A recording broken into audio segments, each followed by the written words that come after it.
Please come to order. Good morning. Welcome to the Commissioner of St. Mary's County meeting this date, Tuesday, April 22nd, 2025. I am Randy Guy, President and Commissioner of St. Mary's County. I'd like to introduce the other commissioners. Sitting to my right, representing the 1st Commissioner District, which includes Ridge, Piney Point, St. George Island, Mr. Eric Colvin. Good morning.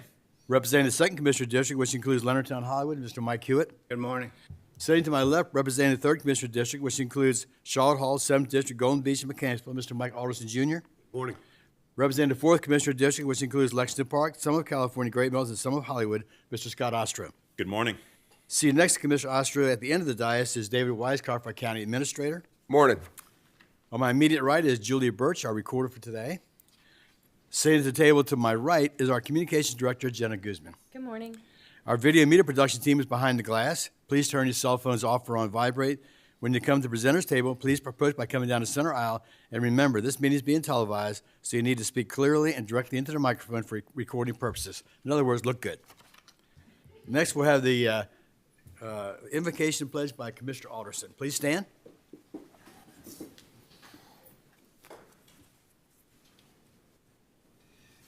Dear Lord, we seek your blessings on the tasks before us. Bless our efforts with clear insight, our deliberations with your wisdom, our work with clarity and accuracy, and our decisions with impartiality as we work to best serve our citizens. In your name we pray. Amen. Amen. Join me in the pledge, please. I pledge allegiance to the flag of the United States of America and to the republic for which it stands, one nation, under God, indivisible, with liberty and justice for all. Thank you, Mr. Alderson. Next, we need the approval of the consent agenda. So moved. Second. I have a first and second. All in favor? Aye. Any opposed? Ayes have it. Next, we have numerous proclamations this morning. We're going to start off with the Administrative Professional Day.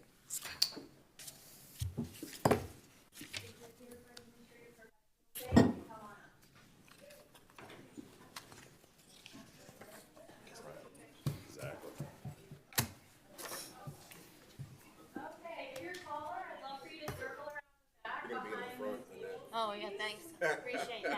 Oh,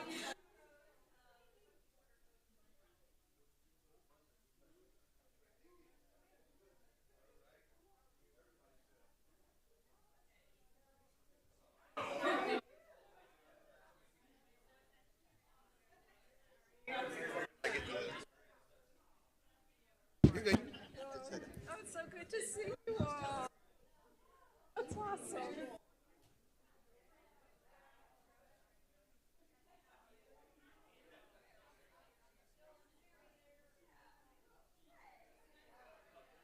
Thank you.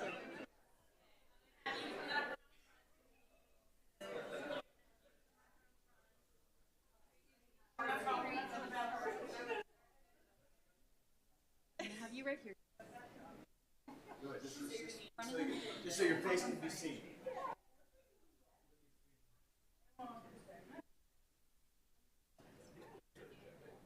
This is fabulous. Did it?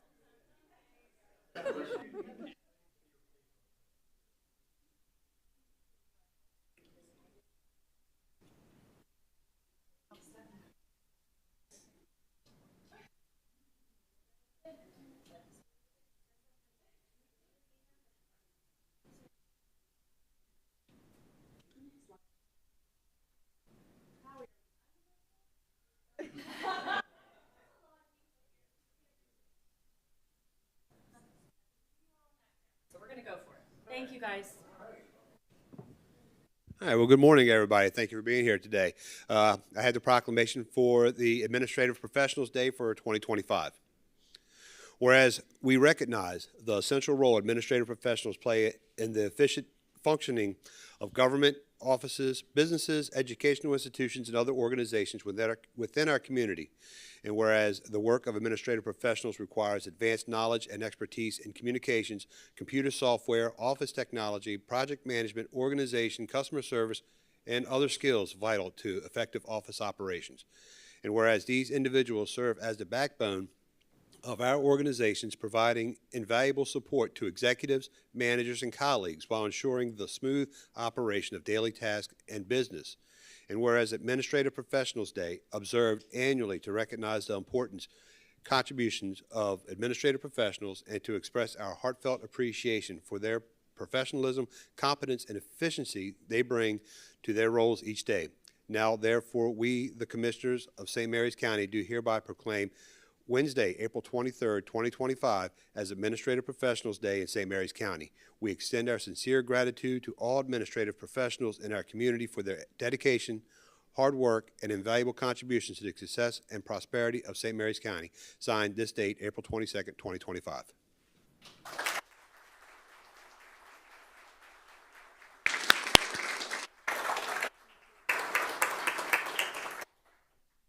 Thank you, everyone, and thank you, commissioners. I'm so thrilled that all of you are here, so thank you for coming. And good morning. And it's my privilege to have the opportunity to recognize the essential work of the administrative professionals throughout county government, many of whom are here joining us today. Today on Administrative Professionals Day, we thank you for the important support that you provide. Your work does not go unnoticed, and by managing schedules, coordinating meetings, acting as a liaison with other departments, and providing crucial support to other employees, you play a critical role in the success of our organization. Your work has a direct impact on our success and on the productivity of county government, and your tireless efforts, positive attitude, and attention to detail are the backbones of our team. Thank you for everything you do today and every day, and we express sincere gratitude for you and all that you do to support our success.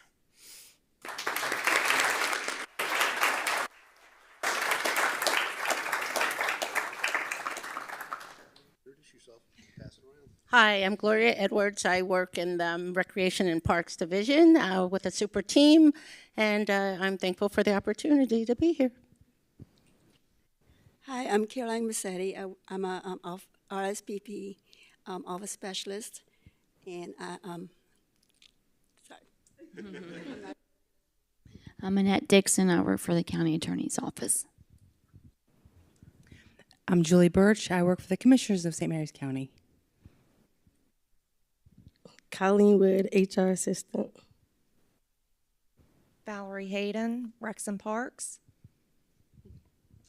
Robin Ramus, Inspector Coordinator. Inspector Coordinator. Gabby Gleisner, Senior Planning Specialist for Land Use and Growth Management. Marianne Gardner with the DES team with us. Blanca Saravia, Fiscal Specialist, Department of Human and Aging. Come on, ladies, you guys. Linda Baird, Building Services. Dana DiGregorio, Finance. All right, good. Will Miller, Public Works. Samantha Moorhead, Public Works. Betty Nickerson, Department of Land Use and Growth Management. Jessica McLaughlin, Procurement. Brianna Schrader, Department of Aging and Human Services. Ursula Harris, Department of Aging and Human Services at the Lawful Senior Activities Center. Sherry Barber, Fiscal Specialist for Land Use and Growth Management. Kathy Smith, I'm your switchboard for the county admin. Joanne Copsey, Building Services and Public Works. Rachel Kinder with the Department of Aging and Human Services. Hillary Garrison with the Department of Aging and Human Services as well. I'm Mercedes Jones with the Department of Aging and Human Services. Tracy Rohan with the Commissioners of St. Mary's County. And Helene Hunter with the Department of Aging and Human Services. All right.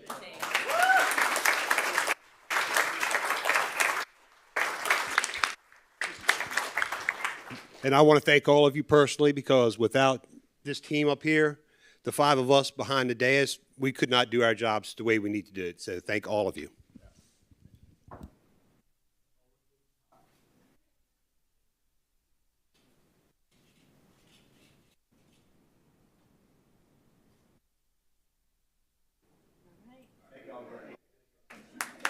Thank you. That was slick. DES, I loved it. I love the sneakiness. goodness, this was amazing. Everybody came. County Government Month.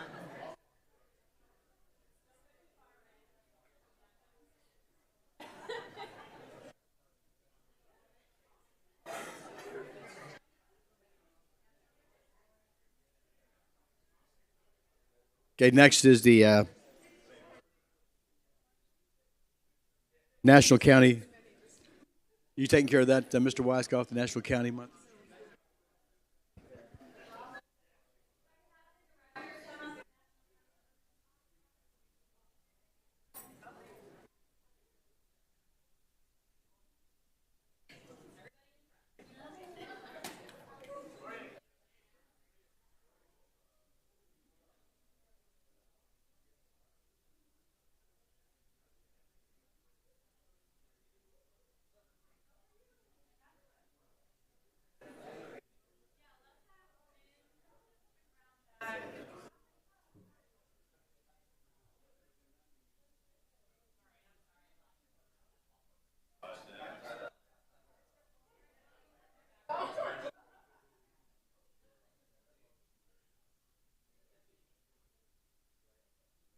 Go ahead and read it. Is that what National County Government? Yes, sir.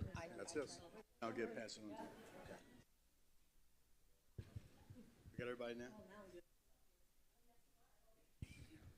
See, I think I'll just give this to you. You don't. Okay, welcome. We got a National County Government Month.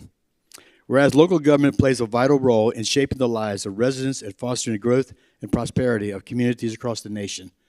And whereas National County Government Month, observed annually in April, provides an opportunity to recognize the significant contributions of county governments in addressing the diverse needs of their communities. And whereas county government are at the forefront of providing essential services and programs, including public safety, infrastructure development, health and human services, environmental protection, and economic development, which are essential to the well-being and vital of our community. And whereas the Commission of St. Mary's County Government employees are committed to serving our residents with transparency, accountability, exemplary customer service, and civility, and take pride in our responsibility to enhance quality of life in our community.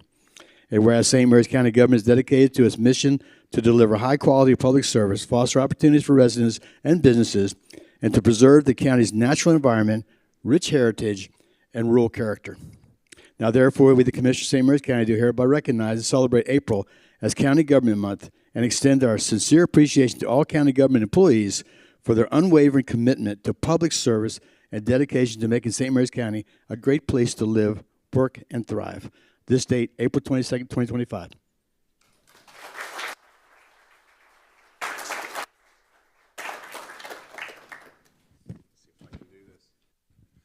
Thank you, Commissioner President Guy, and congratulations to all the employees and citizens of St. Mary's County for this august occasion of National County Government Month, excuse me. We have you covered from A to Z, right? From aging to zoning. Senior centers, Meals on Wheels, recreation programs and parks for all ages, from streets to runways, boat ramps and buses, animals, EMTs and paramedics, business development, land preservation, a safe place thanks to the sheriff's deputies. I see a state's attorney in here, and the courts, right? Everybody plays a role, especially the commissioners who tell us how to make it so. So everyone plays a role, and we're very thankful that we get to serve each and every one of you. So thank you.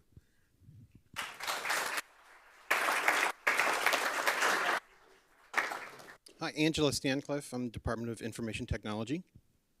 Good morning, Jessica Andretz, the Director of Land Use and Growth Management. Good morning, Jennifer Russ, Department of Emergency Services. Jenna Guzman, Communications Director. Ray Bivens with Recreation and Parks. David Yangling, Deputy County Administrator. Jim Gotch, Public Works and Transportation. Chris Caslemas, Economic Development. Vanetta Van Cleve, Finance. Buffy Giddens, County Attorney. And Catherine Pratson, Director of Human Resources. Good morning, Lori Jennings Harris, the Director of the Department of Aging and Human Services, and I'm so very proud of the work that we do as a team, as well as the work that we do in our department serving older adults, children, youth, and families. So thank you. Thank you all very much. We're proud of all of our employees and all of our departments here. We provide valuable services to our entire community. That's what we're here for. Thank you.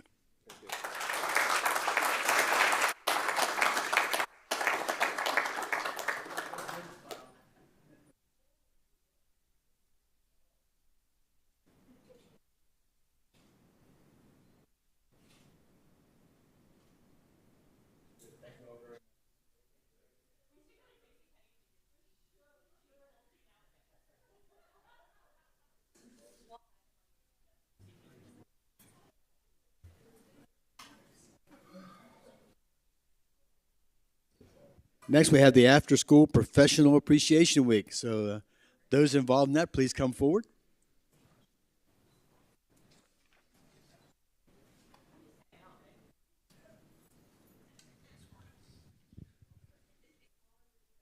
Okay, well, then you're going to hold it.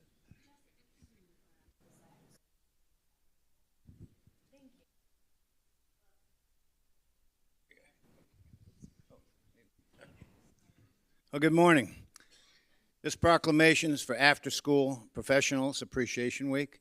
And look, as all of us know, anyone who's raised children or had, I come into grandchildren now, thank God. And the point is, after school, what your kids are doing while you're working is so important. And Lord knows it's a struggle for all families with kids to find quality stuff for their kids to do after school. So God bless these people. Whereas after-school professionals who work with children and youth in a wide variety of settings to provide extended learning and social opportunities outside the school hours have a positive effect on local children, families, community, and businesses. And whereas after-school professionals are a decisive element in young people's access to high-quality relationships and expanded opportunities beyond their school and home, which they need to reach their fullest potential. And whereas after-school professionals deserve appreciation and support for all that they do, which results in increased social emotional skills, school attendance, and academic performance for young people. And whereas St. Mary's County is committed to supporting the after-school professionals who provide expanded learning opportunities to help close the achievement gap and prepare young people to be contributing citizens. Now, therefore, we, the Commissioners of St. Mary's County, do hereby proclaim, excuse me, April 21 through 25th, 2025, as After School Professionals Appreciation Week in St. Mary's County, and urge citizens to express their gratitude for after-school professionals for all that they do for our children and community. This date, April 22nd, 2025.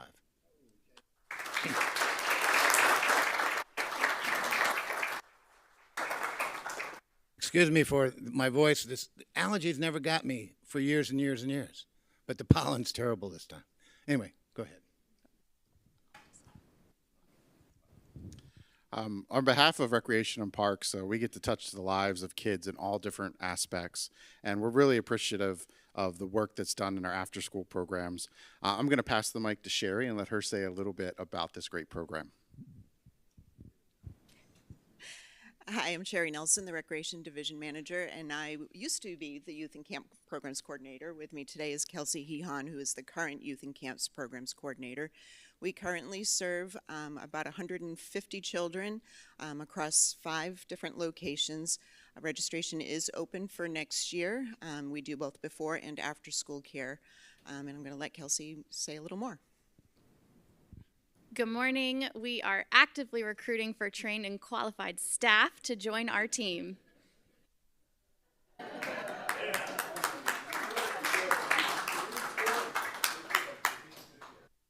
And I'm Jessica Hale, the Deputy Director, and just want to acknowledge all the work. The staff that work in our after school and before care programs are up early in the morning, then they come back for evening, so it's that wraparound care. And a lot of them also work our summer camp programs, so just wanted to thank them and how much we truly appreciate the work that they do.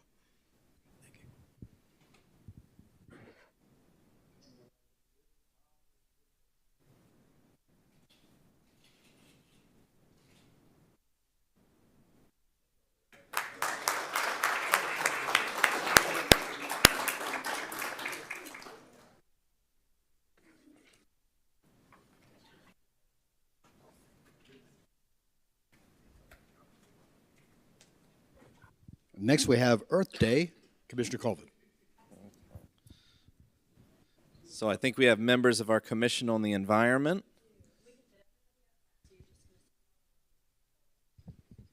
Who'd like to hold the proclamation? Okay.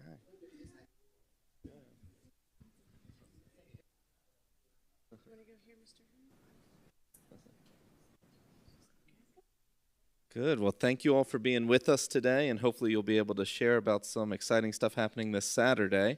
But let me read this proclamation first. It says, whereas April 22nd, 2025 marks the 55th anniversary of Earth Day, which serves as a global call to action and reminds us of our responsibility to protect our planet.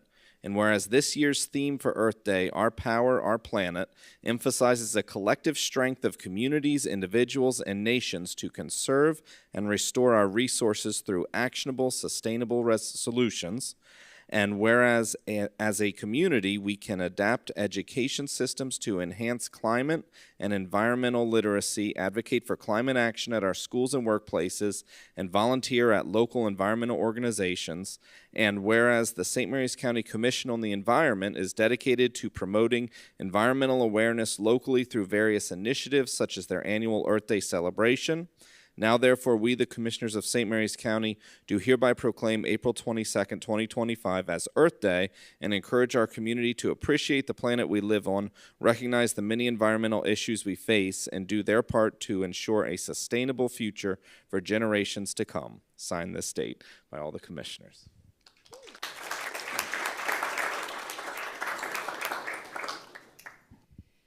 Representing the Commission on the Environment teammates that we have up here. The Commission on the Environment is tasked with bringing to the county elected officials matters of the environment concerning the common good of its residents, such as solid waste management, air quality, water resources and water quality, and protection of natural resources. We encourage not only citizen participation, but habit-building practices which conserve natural resources, protect native species, reduce waste, and encourage recycling. Initiatives by your Commission on the Environment include a composting pilot project, a tree canopy task force, and sustainability awards. Our appreciation to the Commissioners on their support of these initiatives in the past and going forward.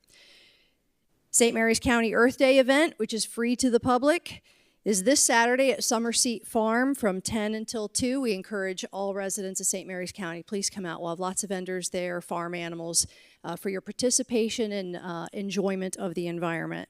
And then also a reminder that the Public Works Household Hazardous Waste Collection at St. Andrews Landfill is 31 May from 8 to 2.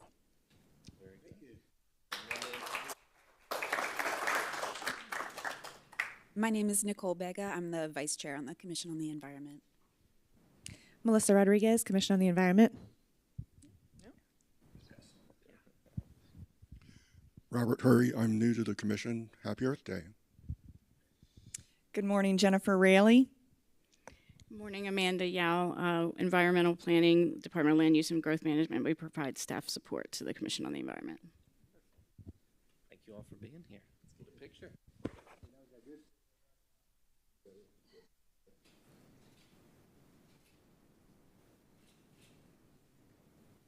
Thank you very much.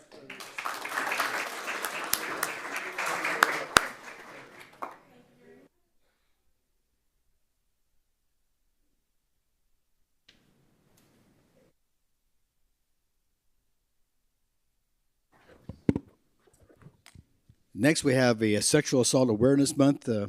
Commissioner Ostro is going to proclamation.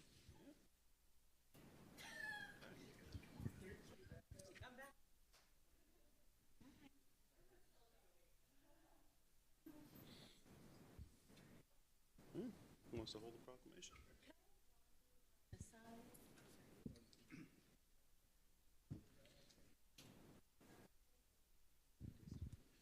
Well, this is certainly a very important proclamation, and as somebody who has raised numerous foster kids who have come out of homes where they were sexually assaulted and physically assaulted, this is a very important proclamation to me.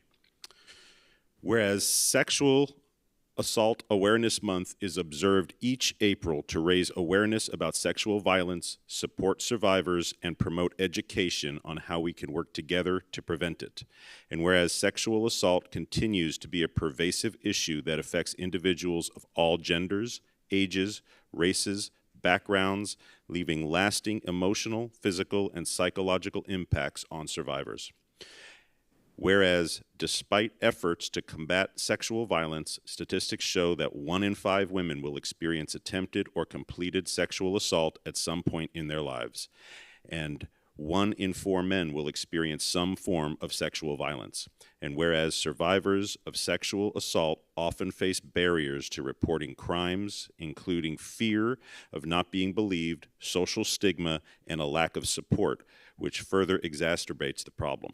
And whereas Sexual Assault Awareness Month provides an opportunity to engage communities in discussions about consent, respect, and accountability, emphasizing the importance of creating safer environments for all people. Whereas we, as a community, must unite to support survivors, educate others about the significance of consent, and take action to end sexual violence in all its forms, ensuring a safer, more equitable society for everyone. Now, therefore, we, the Commissioners of St. Mary's County, do hereby proclaim April 2025 as Sexual Assault Awareness Month in St. Mary's County, and let it be further resolved that the month serves as a reminder of the importance of supporting survivors, raising awareness, and working toward the prevention of sexual violence in all forms. This date, April 22nd, 2025.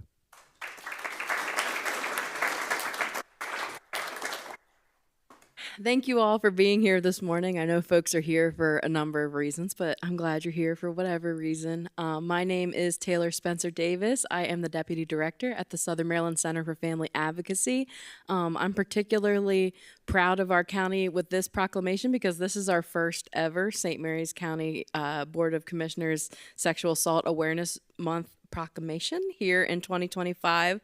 So again, very proud of that. Very thankful that our commissioners are shedding a spotlight on this issue, which, as we just heard, is very much so still an issue.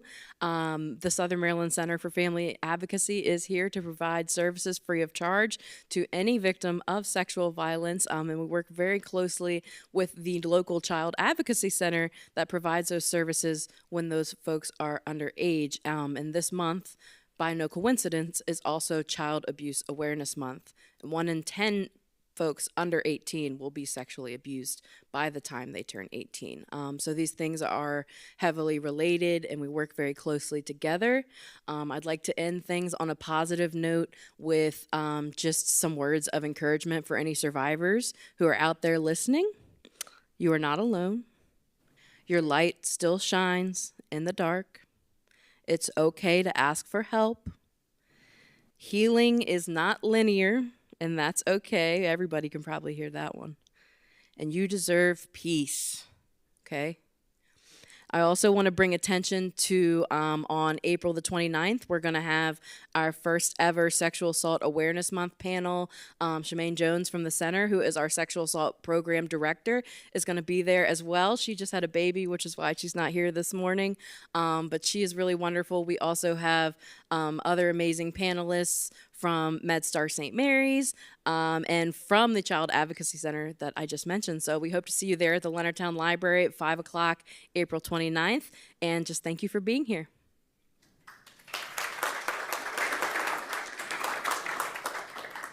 Good morning. I am Kelly Mitter. I'm the Director of Victim Services with the State's Attorney's Office.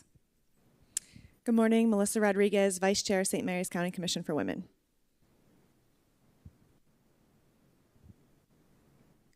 Good morning, Cynthia Brown, Human Services Division Manager. I'd just like to thank the state and local agencies who work together to provide vital services that address this very important issue.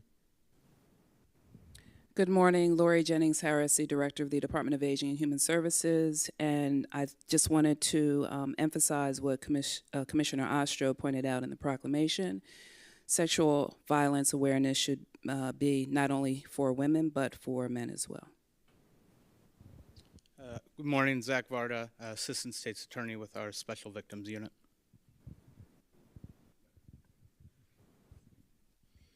All right, time for a picture.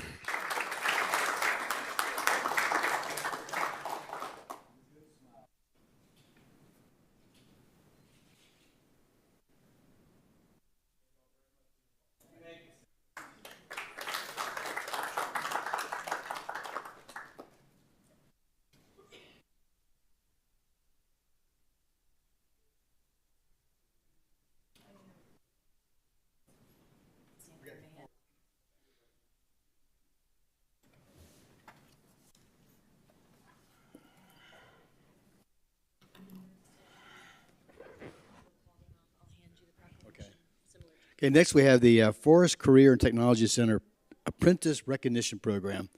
I'm glad to see this happening. Our county is blessed to have the center we have here, plus the community college's effort up in Hughesville for our various people who decided to not pursue the academic part, but pursue, to me, the hands-on. That's what I am. I'm a hands-on type of guy. And my whole life has been that way, and I appreciate all the training I've gotten in the past. And now we're going to turn it over to, you're going to do it? Please. Okay. Yeah, thank you, Catherine's Commissioners. I'm the Director of Human Resources, and we had the privilege of sponsoring the interns from the Dr. James A. Forrest Career and Technology Center at Leonardtown High School this past academic year. The inaugural year for the county participation in the program, has been a terrific success. From the reliability and professionalism of the student apprentices to the support provided by the apprentice program coordinators and the support and engagement from the county mentors. Hosting these young professionals has added significant value to the county and to the departments where they worked. The apprentices are joining us today, and without further delay, please let me introduce John Lang, an apprentice with the Department of Public Works and Transportation as an engineering technician. We'd ask John to please come forward with the department mentor and the department head.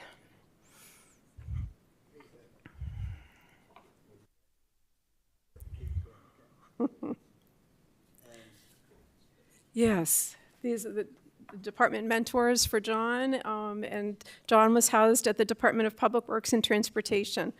During his time with the county, he was fully engaged with the engineering work of the county.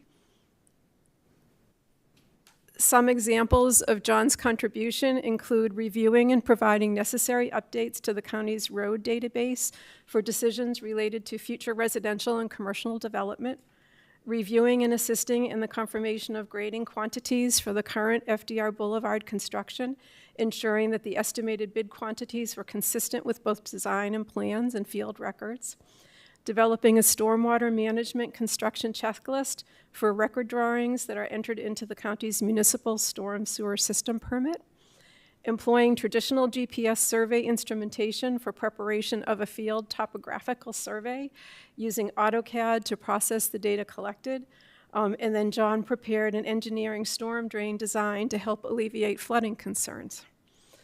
These are just a few examples of John's significant work, and we thank him sincerely for his many contributions and wish him every future success.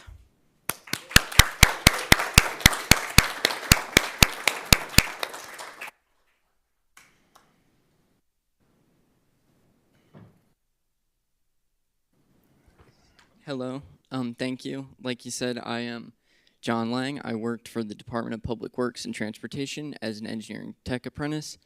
This was a wonderful opportunity, and I thank the county for your continued support throughout the program. Thank you so much.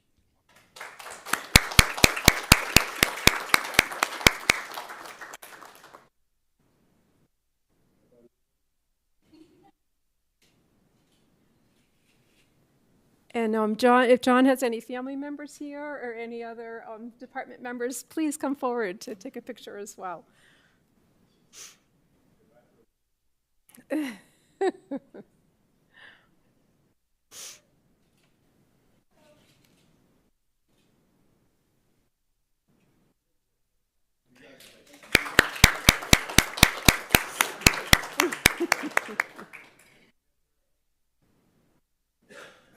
Our next apprentice is Cole Horner, an equipment mechanic apprentice with the Department of Public Works and Transportation.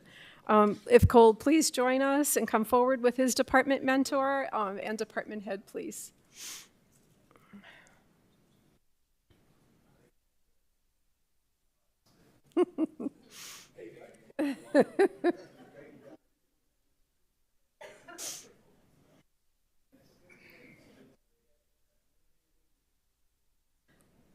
So Cole jumped right in and became part of the day-to-day operations of the Transportation Division. Cole's work included assisting in routine maintenance tasks, like engine and oil transmission, fluid changes, cabin, engine, and air filter replacement, brake replacement, tire replacement, snow plow blade and snow plow marker replacement, hydraulic leak repair and line replacement. And Cole also assisted in servicing all 12 of the county grass cutting tractors, and he even spent a week with the mobile equipment mechanic working on off-road equipment. The vehicle maintenance shop is critical toward maintaining the county fleet and toward ensuring employee safety. And Cole's contributions are significant, and we thank him sincerely for his efforts and wish him every future success.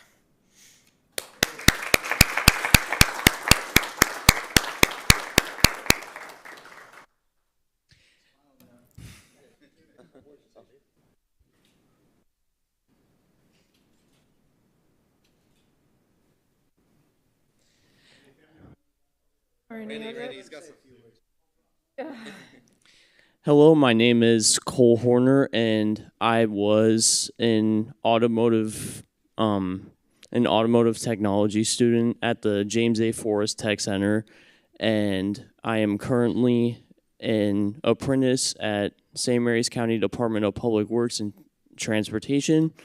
I would just like to say thank you so much to St. Mary's County government and just everybody that made this possible. This has been a very great experience for me, and I am very grateful to have been able to do this. So thank you so much to everybody.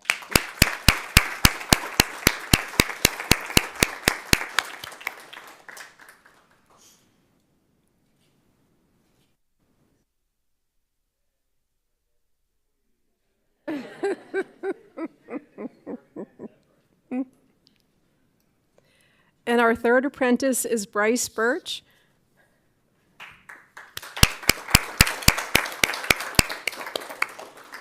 And if we could ask Bryce's mentors and department head to please join us.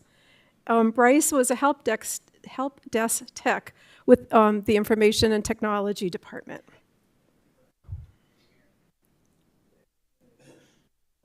Bryce, like so many employees in IT, worked diligently at the help desk to ensure an early and accurate response to employee help desk requests. Bryce provided technical assistance to users of the county network by troubleshooting hardware, software, system administration, and telecommunication problems as they were reported. Bryce has also assisted with many projects such as installing new computer management software, mobile device configuration, and hardware deployments. In fact, Bryce's contributions have become so valuable, he'll be staying on with us this summer.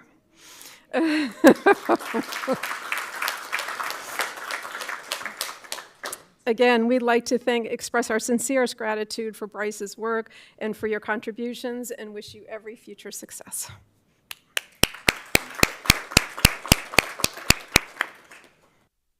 Thank you. I'm Bryce Birch. I attend the Dr. James A. Forrest Career and Technology Center in the IT networking program, and I'm an apprentice here at the county in the IT department, and I would like to thank everyone that made this happen. I believe this was the best thing that happened to me in high school. It gives me an amazing experience here in the county, and I cannot wait to continue working with the county. Thank you.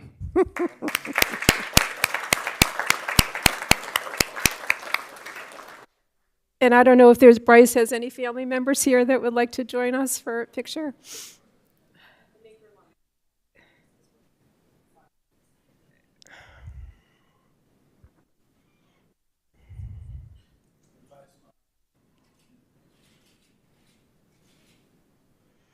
All right.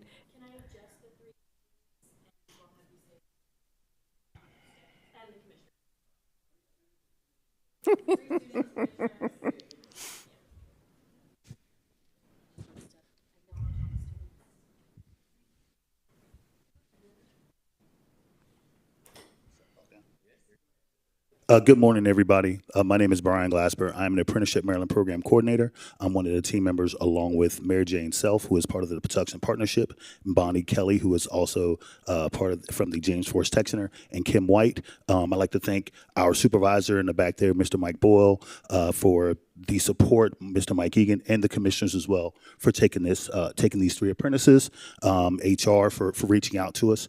This is a great opportunity and program for this community. I believe Commissioner President Guy said it earlier, where he said St. Mary's County is a great place to live, work, and thrive.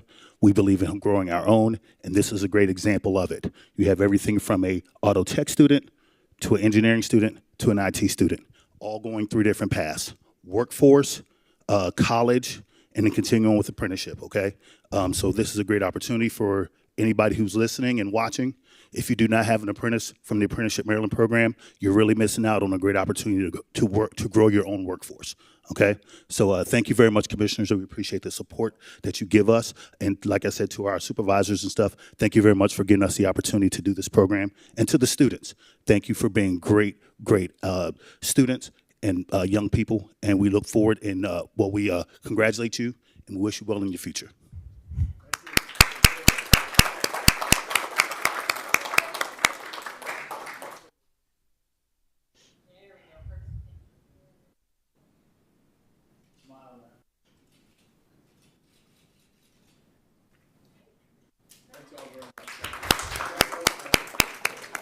And commissioners, if I could just add, and commissioners, we just truly like to express our thanks for your support, for the opportunity to house these young professionals. We hope to continue the relationship for years to come. And I would be remiss to not recognize Heather Schrader in the HR department for leading this initiative. Yes, thank you so much.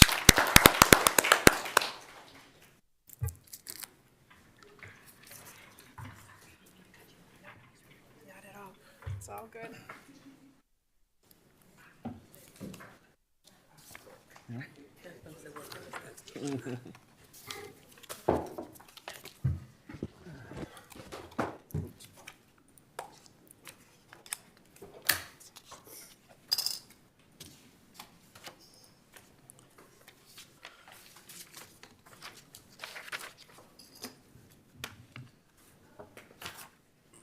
Okay, next we have the St. Mary's County Metropolitan Commission presentation, recommended fiscal year 2026 capital improvement budget and fiscal year 21 through 31 plan.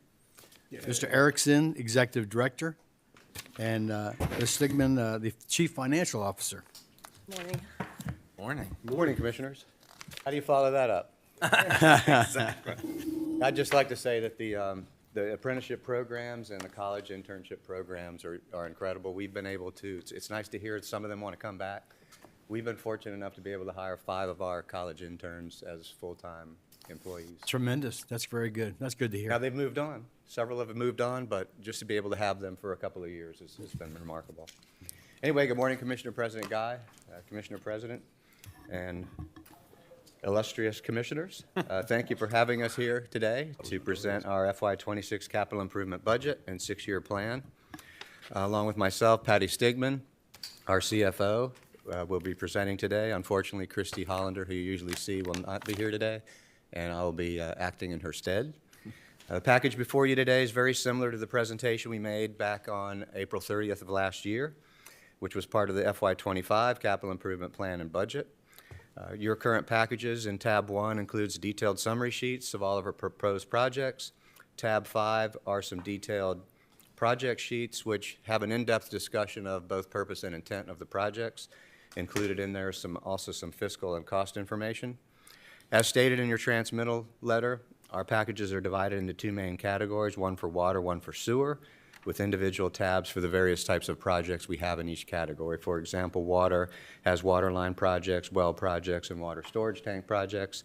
And the sewer projects have sewer rehabilitation and repair, sewer pump stations, and sewer upgrades and expansions. With respect to our schedule, we had our public hearing on the 15th of April, and we hope that this evening's presentation for you all is equally as enjoyable. Ours was very smooth. The Planning Commission approved the CIB for consistency with the comprehensive plan on March 24th. The copy of their letter is included in your package. From a procedural standpoint, the next thing that will happen based on our presentation today is there's a joint meeting, and I think that's tentatively scheduled for May 20th, where we would seek your approval of our capital improvement budget. It's required as a part of Chapter 113, but you also back us with your full faith and credit, and we thank you for that. With respect to progress, several changes have been made during the 2025 budget process cycle. We've done something a little bit different. If you notice in tab 1, instead of just a listing with highlighted projects, there's some annotations there in blue. The idea there is to help facilitate discussion and also to reduce the amount of discussion of going through each project and explaining why it's different.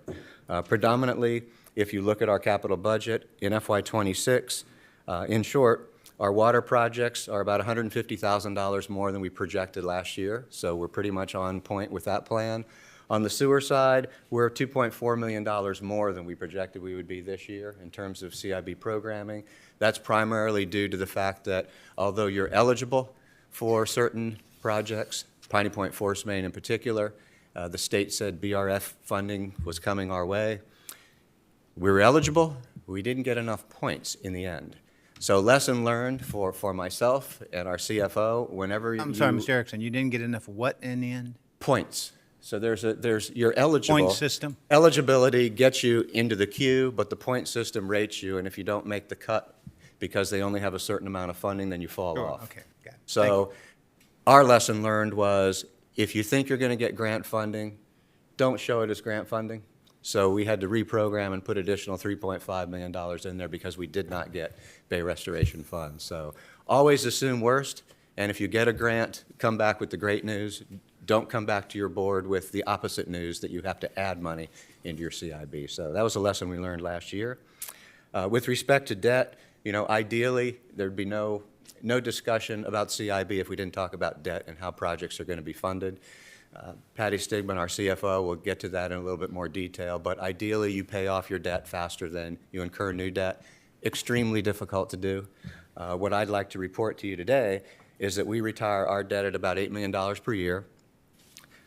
Its 10-year principal and interest payout ratio is 67%, which is 27% higher than the norm in the industry of 40%. So we do a good job paying off that debt as fast as we possibly can. But to give you all the rest of the details, which I'm sure you're interested in hearing, primarily, our capital contribution charges, our system improvement charges. We also wanted to touch a little bit on the operating budget, even though that's not part of the presentation today, if you'd be amenable to that. So without any further ado. Thank you. Just a brief overview on our financial position and our rates and charges going forward.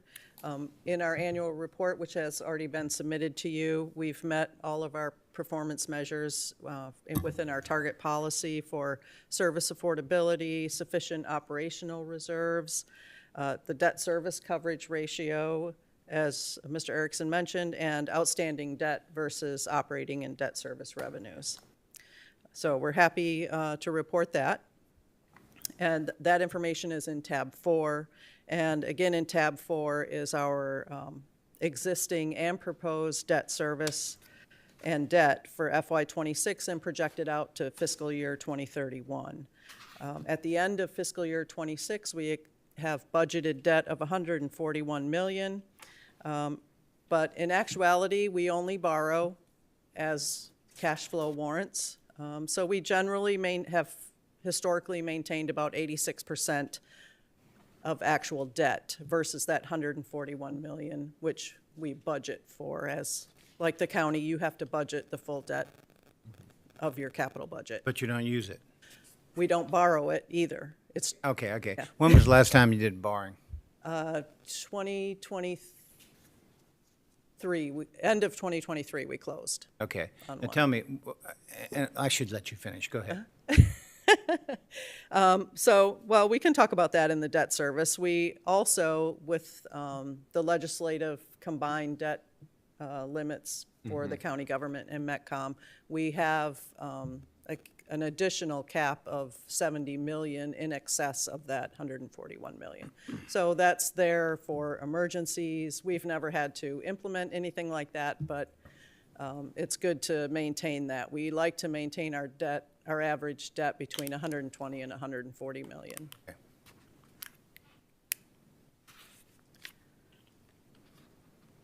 And did you want to ask a question?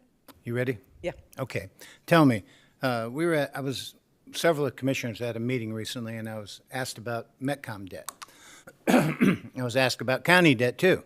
And the point is that this person said, well, you're responsible for Metcom's debt. And I said, yes, I know that, but I believe that, you've run very well. And of course, the county just recently got their AAA bond rating reissued, which is obviously great news. Point here is that what is your debt ceiling? Because I know several years ago, then Senator Waugh introduced legislation that showed debt ceiling for the county and debt ceiling for Metropolitan Commission. And it seemed like it was a 60-40 split on this number. But do you know what your debt ceiling is?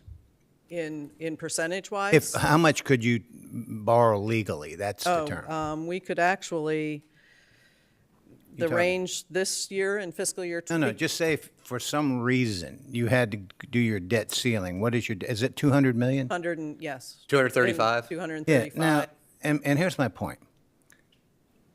I knew the answer to that question. My point is, I think that's way too high to have for your debt ceiling. And maybe you should request having it lowered to something more reasonable. Because when you have a number like that, I'll use the term floating around, it's public knowledge, there's this perception that maybe you'd get some people different than yourselves, you've done a great job, thank you very much, who would say, we get the ability to run this up as high as we want. Now, you do have commissioners who have to approve your debt. Yes.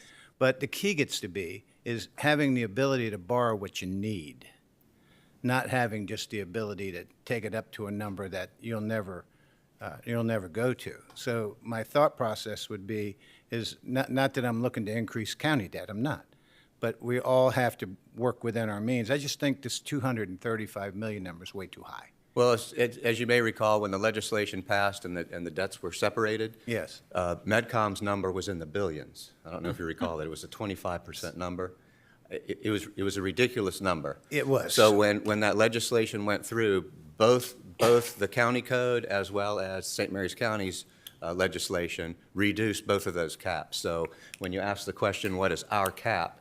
In Chapter 113, it's 235 million. But if you read the actual legislative language, it says basically, unless it's lower based on another law. Your law makes that lower. So the actual All right, number. well, again, it gets to be confusing when you're in the public and someone wants to tell you you're responsible, the county's responsible for Metcom's debt. And of course, you have your own board, and you can, I'm not saying do what you want. My point is, it sometimes sits out there as a big liability potentially to the taxpayers of St. Mary's County. Enough of that. Yes. So, second question is, St. Clements Shores wastewater treatment plant. Been something, I hate to use the term, a personal project of mine for about 8 years now. Is that thing finally done, and have you increased the EDU capacity out there? We'll talk about that. The bid will be in May. Okay, the bid's in May? This May. Okay, good. And I'll go over that in a little bit more detail. All right, I didn't know. Okay, I thought we were talking. So capital contribution charges and system improvement charges are what fund our debt service. And it's all based on a calculation. So that is why we try to keep that at a minimum, because it impacts our customers. Let me say this. I'm sorry to interrupt you, but I will. When this commissioner took office a little over 10 years ago, these capital contribution charges were going up dramatically every year. And I have to say, since you guys have been there, since this new management team's there, they've stayed steady for several years, and I appreciate that. That's a great thing. When was the last time you raised your capital contribution charges? Water has not been raised since 2017, and it still remains at the water at 10,000, just over 10,000, and sewer has not been raised until this year, but it's a minimum increase, and it was as we projected last year for FY26. We've met that goal, and it's about $53 more than what we Again, projected. I hate to use the term So- minimal, but reasonable. Yes, reasonable. How do we stand with, say, our other water, sewer, companies? Mhm. I guess Greater Washington Service Center. The town of Leonardtown, for example, who has Yeah. the same type of methodology Yes, that yeah. we do, their combined is 24,000 in fiscal year '25. So they're higher. They're Albert higher. County's 24,000. Albert's 24,000, and we are, in At FY the 20? '26, we'll be just under 20,000 still. Yeah. We don't expect to reach that level until 2031, actually. Had a constituent reach out about trying to get another EDU for a piece of property he owns. And thank you, I reached out to Mr. Erickson and hooked him up with the right people. And he got back to me and said, well, this number, wow, it's so high. And I said to him, it's really cheaper than it is around us. So while they're all high, it's all relative to when you need one, when you have to go and then get that number, it's sticker shock.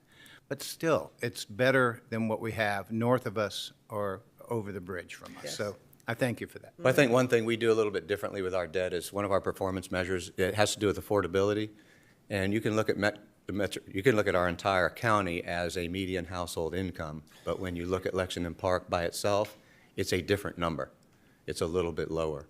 So we take affordability. We look at its impact on Lexington Park as well as the entire county, and that's a lot of times what drives what we're doing is the affordability side. What would you say that your percentage of METCOM is in, say, the 4th districts, the Lexington Park area? Is it 80% of your operations, or what would you, is it centralized in just that part where the base is?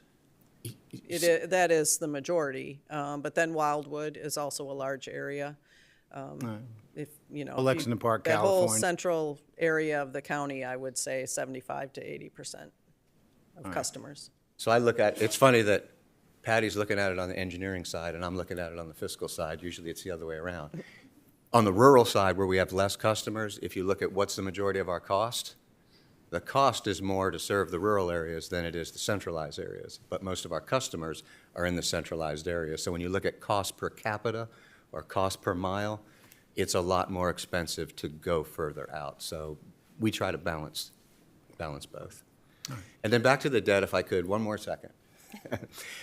When we were originally discussing what should that cap be, that percentage be, we looked at our $140 million number that you see in our capital budget. And the concept back then, and I think the commissioners who are here will recall, if there's anything catastrophic that happens, let's say at Marley Taylor, that's going to be a $40 million upset to get that plant back to speed. So the idea there was to make sure we had enough debt capacity to address an issue like that, and that the county also was able to back us to that level. So 140 plus 40 is 180, and the cap is at 185. What we promised you on our side, at least as long as I'm here, is we will not cut into that debt cap. We want to reserve that for that catastrophic event. The idea there, and it has to be you have to have some self-discipline to do it. That cap is there, but our goal is to maintain that margin for one of those events, because we're also bound by the affordability side. So even though we can borrow, we would be sitting here in front of you telling you that we had capital contribution charges that were $26,000, $27,000. We're not going to do that. So affordability is a big reason why we've been successful, and that margin is important and it's purposeful. And it is a set aside as far as we're concerned.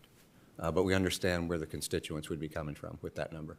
Well, it's helpful to be able to explain to them that while it's high, it's higher elsewhere. So it's not like I'm going to move somewhere else and it's going to be better. Yes. If you have a catastrophic failure and no fiscal ability to respond to it, you're in tough shape. Okay. Marley Taylor serves 80% of our customers. And I'll just mention that our capital contribution charges, those are a one-time charge when the EDU is issued and the permit's issued. Quite often, customers don't realize that they're paying a capital contribution charge because a developer puts that into their cost of a new development. The customer doesn't realize that. So when someone comes to build an individual property, they'll, of course, I understand. they learn something. So capital contributions fund expansion and new facilities, where our system improvement charge is also funding debt service and capital projects, but that's a monthly fee on your monthly bill. Are you expanding anywhere in the county or expanding into the Charlotte Hall area or out to the north of Leonardtown area? Are you expanding anywhere? We are not expanding Okay. on our own because Well, there are are you no. expanding in your rate, the number of Our rate customer holders? growth Yeah, is customer growth, actually less than 1%. So that's why we So customer growth is stagnant or slow? slow. And it's been that way for a while. I It believe. has. Yeah. About 200 new EDUs combine water and sewer together. That's basically flat. So we've been keeping that flat for the last 2 years. This will be the third year coming up that we've kept our projections flat because we just aren't seeing the. Well, you know, we see all this growth, you know, what's going on in Lexington Park with the revitalization in Millicent Plaza, what's going on in California with the rural farms and the Chipotle's, and there's talk of a Home Depot going in now. And then when you go up to the northern part of the county with all that's going on up there, it just seems like you ought to be growing. A lot of those are existing EDUs that are just being reallocated Okay. on the same property. Some of them also had paid their EDUs capital contribution charges years ago. And when they market the property, they've been paid for. That's what we're seeing, is people taking advantage of that. Okay. Thank you. So the system improvement charge, which is in the monthly bill, equates to about just over $33 a month. And that increase, combined increase, is $1.73 per month. Yeah. And then just to touch on the operating side, service affordability, as Mr. Erickson mentioned, is one of our performance measures. And that includes our ready-to-serve charge, which is once you connect to the system, you're charged a monthly ready-to-serve charge, and then the usage, water usage. And the rate increase this year is 2.7% for sewer and 2.1% for water. Very minimal impact to the customer for usage. And I think that, our general customer, average residential customer uses about 5,000 gallons a month.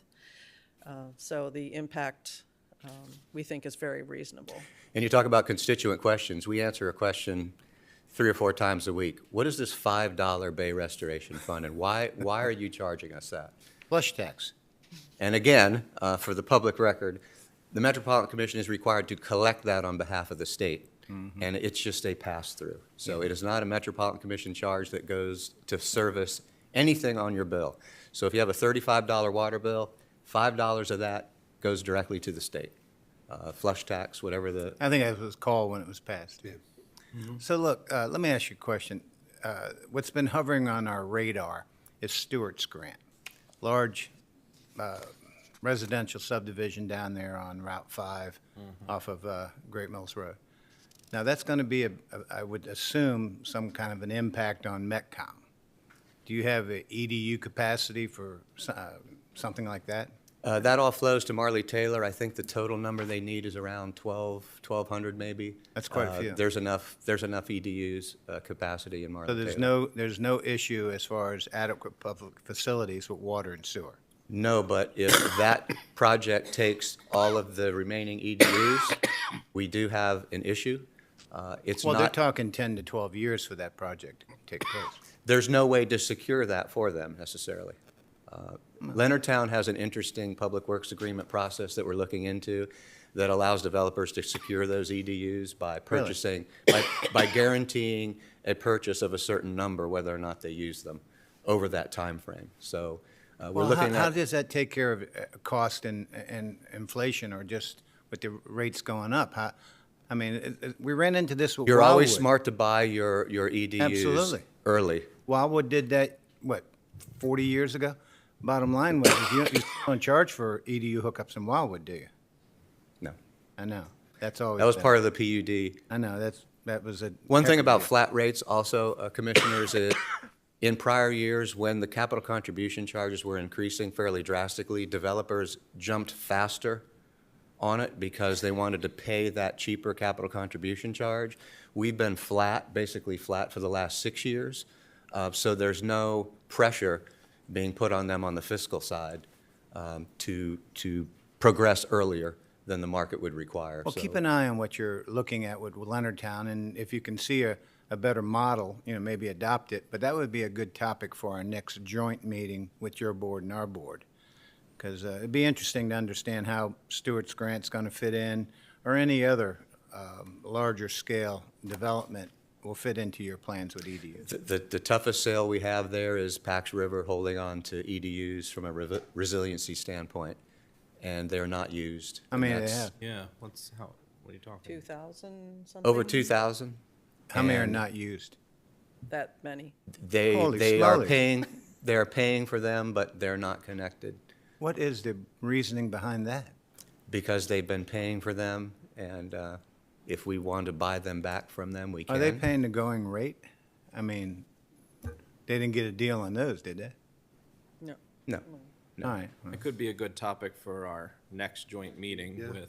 Well, we have one next week, but I Not think next that, week, yeah. not next week, though. But 6 yeah, that months would, from now. They were heavy contributors to the last expansion, and that's part of it. okay. So for EDUs, just for clarification, because I get this question a lot. Do you guys, is there a way that you look to see, you can see what EDUs aren't being used? Do you guys have, I know people can apply to, there's a pool that you can buy EDUs from somebody who doesn't need them, but does MedCom ever reclaim unused EDUs? People who want to rescind their EDUs can go to Land Use and Growth Management and have them rescinded.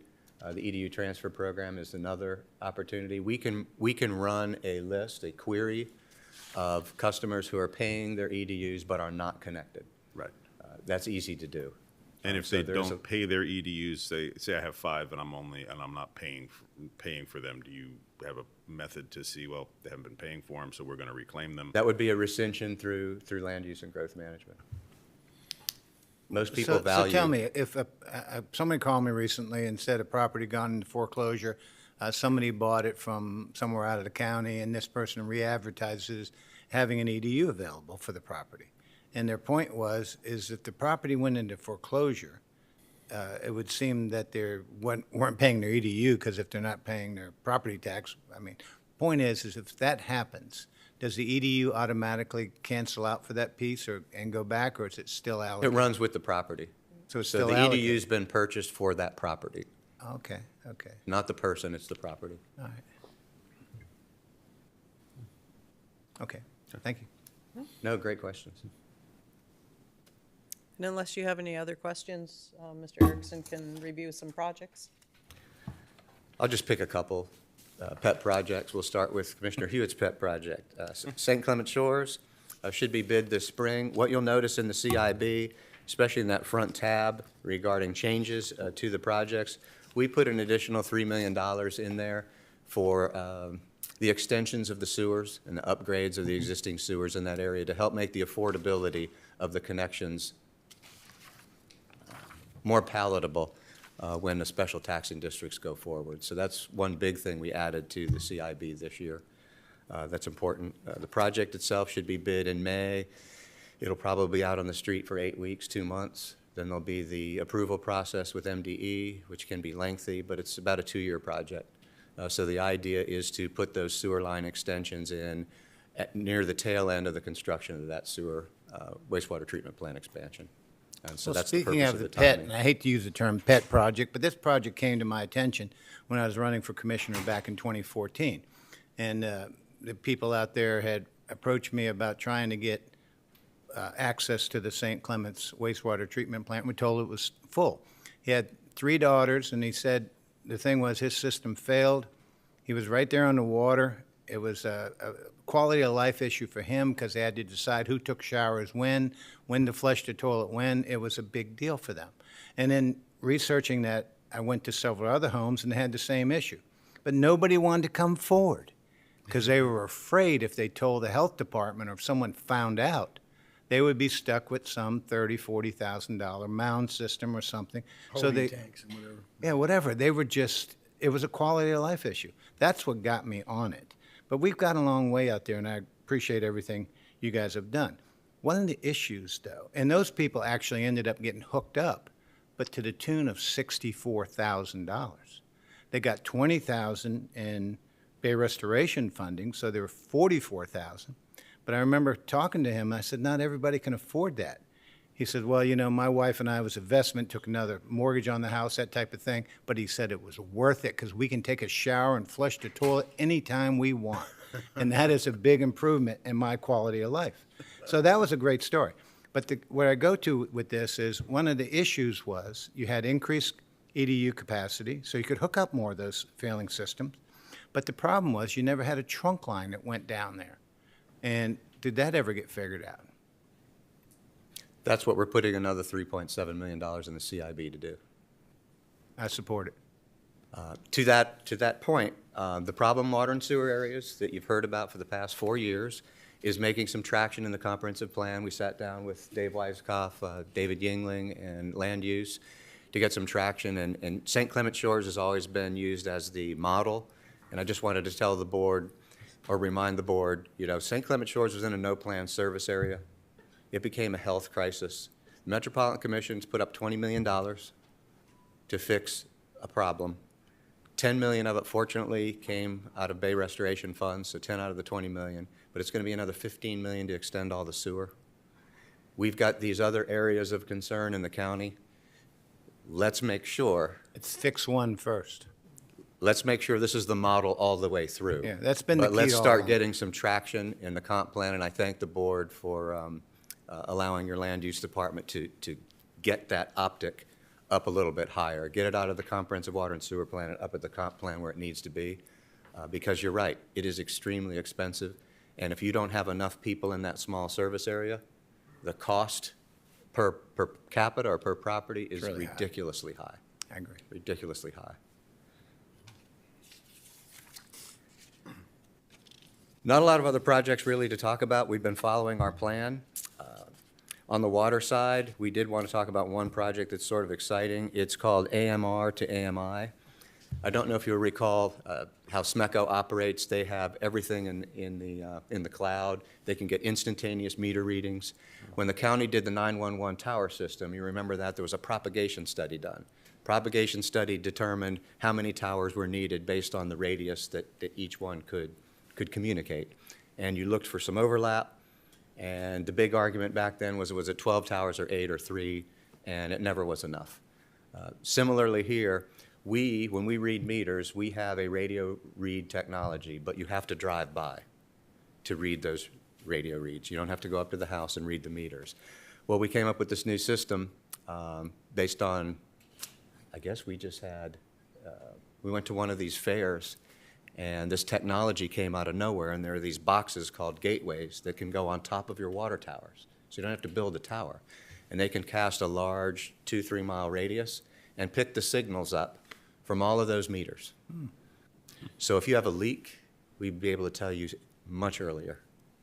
It's just going to be a tremendous, from a billing cycle, we're 30 days behind with our billing because we have to go out and read all the meters with just 2 meter techs. This is going to be a big deal for the commission. They're about $20,000 each. Between the installation and the purchase, they're about $50,000. We're going to try a pilot program this year on the Hickory Hills Tower, as well as the one in Wildwood, because those are 2 heavily populated areas. So our bang per capita or per read is really, really good. So we're excited about that technology.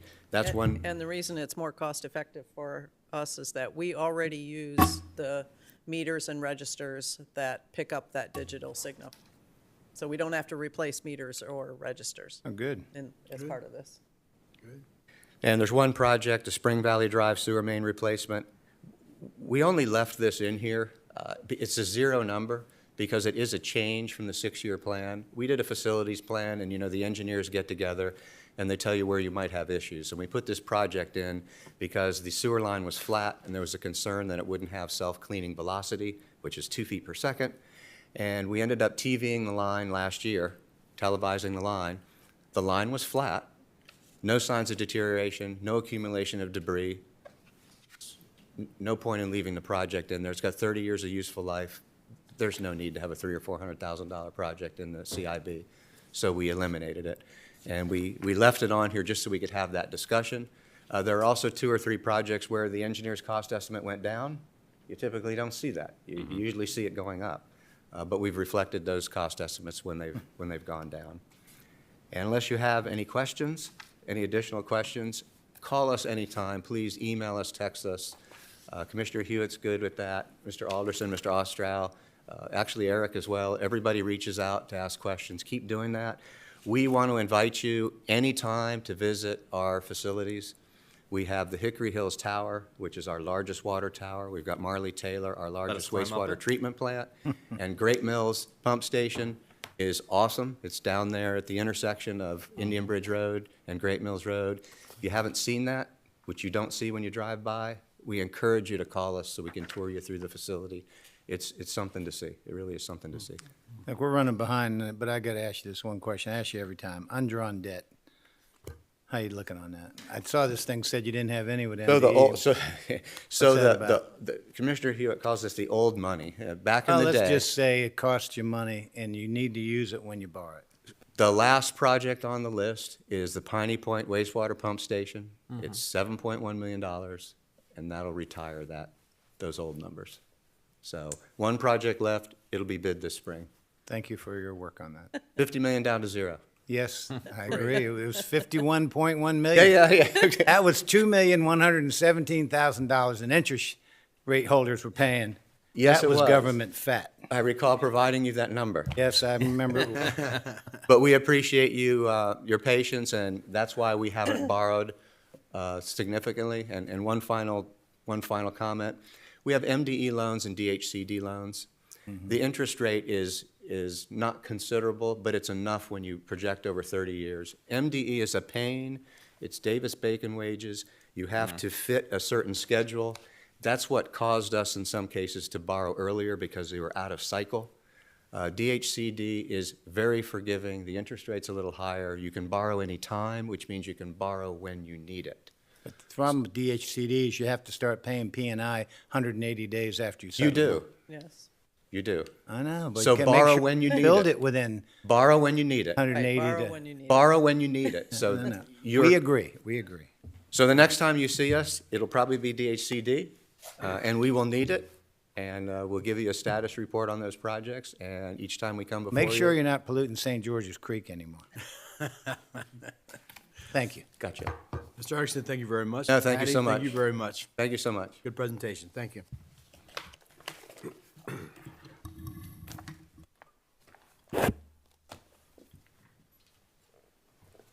And now next we go right into the Office of the County Attorney. Real property decision on disposition of surplus county property. Good morning. Good morning. Good morning. Bobby Giddens, County Attorney. Here with me today is Brandy McKelvey, our phenomenal paralegal who specializes in real estate.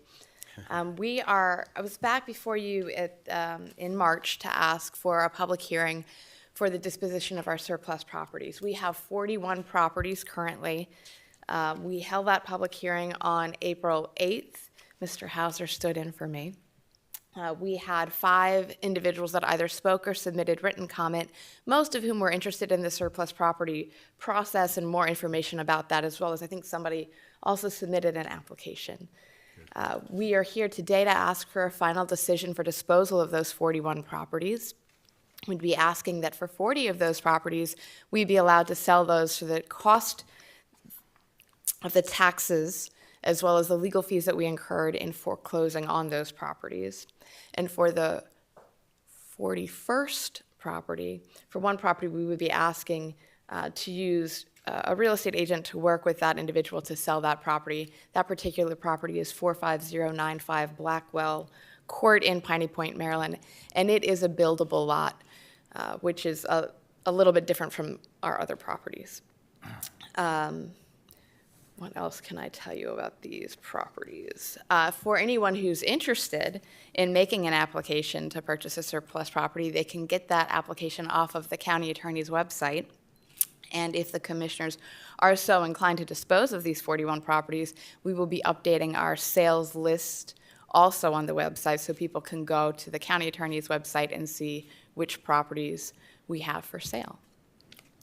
Do you have any questions? Just curious, how many other surplus properties are we currently sitting on that we need to dispose of or are available for sale? There's 6 left from the previous public hearing back in 2020. Okay. And this is the remainder of the surplus properties that we have. We also don't have any active tax sale foreclosures. As you guys are aware, since the county treasurer moved the auction online, the commissioners don't purchase many, maybe 1 or 2 a year. They usually get redeemed, or someone from the outside will purchase them over the counter from us. So this is it. This is all we have right now. Good. Once these are approved, I think there's a total of 40. It'll be a total of 47. And you've already got interest in some of the properties? Yes, I have a list of everyone who's reached out. I've already been communicating with different people. So I do anticipate us selling, a good 10 or 15 right at the start, so. Put them on the tax rolls. Yeah. Good. Any other questions, commissioners? Okay, well, we'll start with recommended actions. I move to approve the disposition of 41 parcels of surplus real property no longer needed for public purpose. Second. I have a first and second. All in favor? Aye. Any opposed? Ayes have it. Number 2. I move to authorize the county attorney's office to sell 40 parcels of surplus real property with a sale price totaling the real property taxes paid at the time of the tax sale and legal fees incurred during tax sale foreclosures, paid by the Commissioners of St. Mary's County, and authorize the Commissioner President to sign any related documents for each sale. Second. I have a first and second. All in favor? Aye. Any opposed? Number I 3. move to authorize the county attorney's office to sell the surplus real property known as 45095 Blackwell Court, Piney Point, Maryland, with a real estate agent, and authorize the Commissioner President to sign all related documents. Second. I have a first and second. All in favor? Aye. Any opposed? Ayes have it. Thank you, ladies, very much. Thank you. Thank you.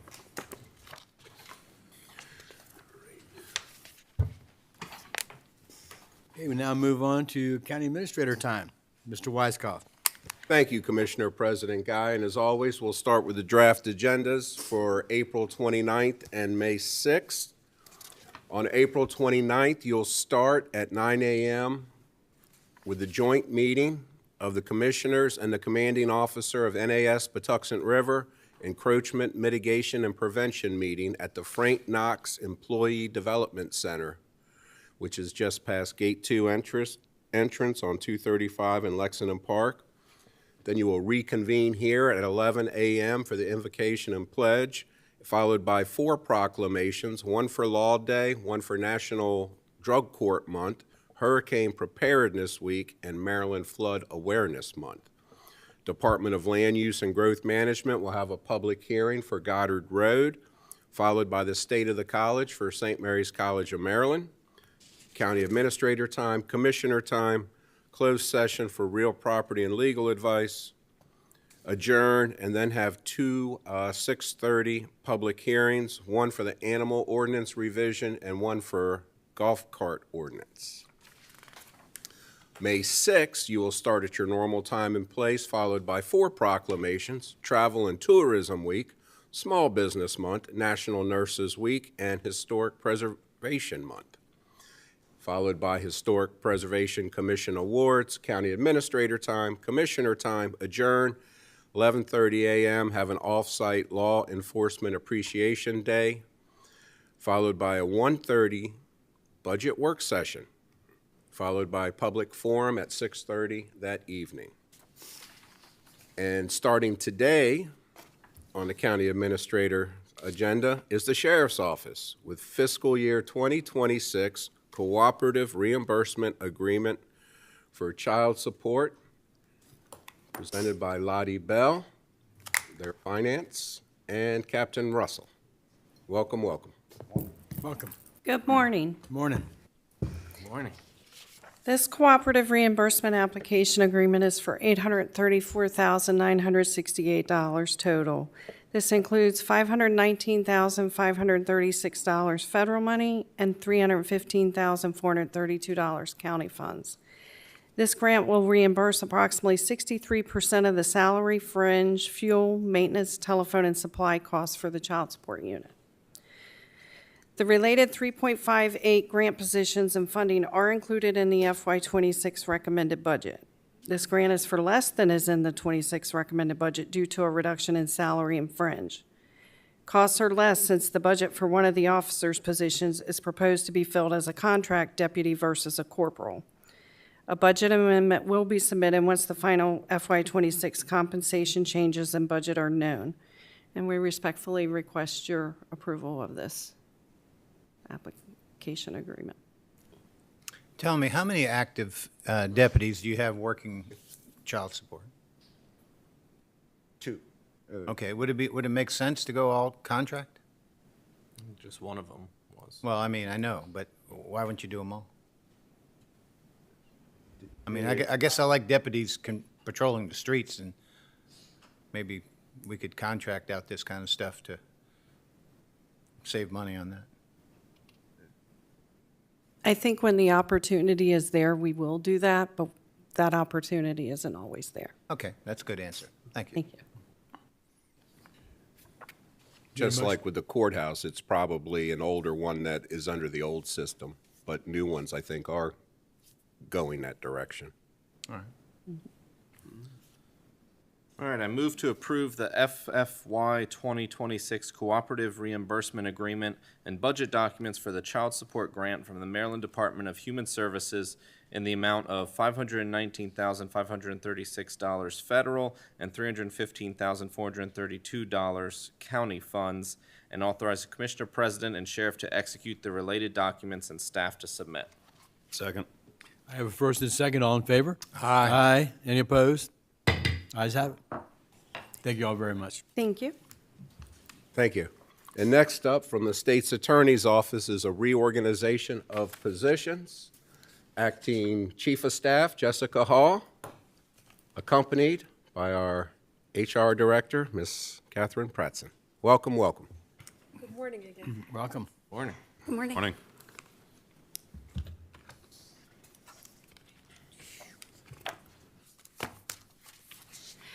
The Office of the State's Attorney is requesting to reorganize the positions within our office. This is phase one of a 3-phase plan aimed to improving operational efficiency and aligning staffing with organizational needs. We are proposing to convert the positions of the Director of Community Outreach, Senior Assistant State's Attorney, who was performing the duties of Chief of Staff, and a Senior Assistant State's Attorney 2. In their place, we request the conversion of the following roles: 1 Deputy State's Attorney, 1 Chief of Staff, and 1 Communications Coordinator. The statutorily required Deputy State's Attorney position will provide experienced oversight and leadership within the office, ensuring that serious and complex cases are handled effectively.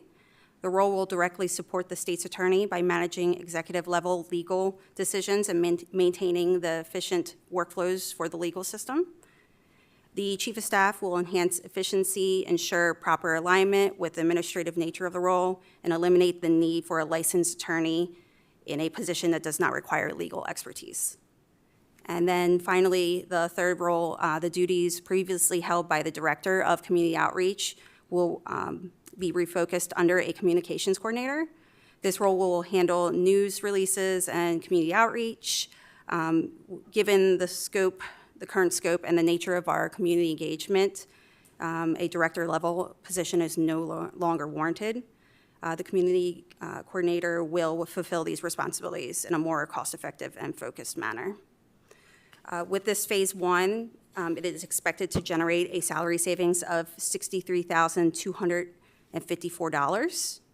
The remaining two phases are scheduled for future implementation. We're hoping to get them in before the end of this fiscal year. One phase will introduce a salary cost of $45,693. And the other plan for introduction during the budget appeal process involves revision to our attorney scale, which would result in a roughly salary savings of $20,484. The order of implementation for these two phases, for phases 2 and 3, is still to be determined. Depends on how this conversion goes. Once all 3 phases are completed, the projected salary savings will be $38,045. One thing I do want to touch on, looking at this current phase, it does look like that we have a reduction in attorneys that we are giving up to. That's what it However, looks like. by the end of the 3 phases, we will actually have a net gain of 1 attorney. Okay, help me with that. I read it, but maybe I didn't understand it. Sure. So I do see you're taking away, like you said, the 2 attorneys, but at the end you'll have 1 more. So, like I said, this is a 3-phase plan. One of our phases is another conversion. So Okay. we will be converting some other positions, and they will actually be turning it into 2 more attorney positions. And that'll be a future presentation to the commissioners? Yes. Okay, when you talk about, you expect this to be done by July 1st? Is that when you, so Yes. all 3 phases will be done? Absolutely. Now, when you talk about reallocating the county attorney's salaries, will the money saved, I don't envision it being returned to the commissioners. Will it be redistributed to the people who are in these other positions? Will people get raises? Yes. Okay. So it seems like to me the key is when you get to that either second or third phase where there's a salary increase in cost, we have to remember that you're saving money overall by doing this. Yes. Well, but As- it looks like they're reallocating it all at the end of the day, though. So this phase has a salary savings, but that is going to be put towards another phase. And then in the end of all 3 phases, we do have a salary savings. However, if there were to be, increases or for like attorneys and things like that, we could use that salary savings towards that. Okay, you anticipate using that 38,000, though? You don't anticipate giving it back to the Correct. commissioners? Yes. Yeah, I would assume that's but- what. Because it says here, once all 3 phases are complete, the total projected salary savings will be $38,000. I read that, Commissioner Correct, but Guy. it'll So stay within. where's it'll that 3845 State's Attorney's going? office for them to They're gonna use. redistribute it. To where? Well, they have lots, my guess is one way is I know they have 4 part-time attorneys. I think they use salary savings to pay for Yes, them. that is correct. That's, Yeah, we're not getting it back, Commissioner. Okay. Well, that's okay. I mean, we've given them Not the saying that- budget, and we always say that, we want our elected officials to have the budget. They decide how to spend it, and that's what you all are doing. This is a good thing. There's No, nothing wrong with this. I agree with it, and I think you ought to organize as the way you think most effective. So I'm not trying to be negative about this. No, I that's just, good, when I that's saw good. that 38,000, again, it's not coming back. It's kind of like the Board of Education. A little bit of a fund balance, Once you get it, you don't give it back. Look, I mean that positively. Oh, you're- Understand? Well, the first question we ask every time is, do you have salary savings to pay for what you want? Well, we You know? do ask that question. So, Let's choose the first question. Yeah, yeah. well, there you go. So they have the salary savings there. I mean, especially if they're paying for their part-time attorneys, in the long run, that could want to help us out, I think, so. I move to approve the state's attorney's office request to convert 3 positions to create the following 3 positions: Deputy State's Attorney, Chief of Staff, and Communications Coordinator. Second. I have a first and second. All in favor? Aye. Any opposed? Ayes have it. Thank you very much. Thank you so much. Thank you both. Next up, from the Office of the County Administrator is requesting the commissioners approve an employment contract which is for the golf course manager. It's a renewal of 1 year.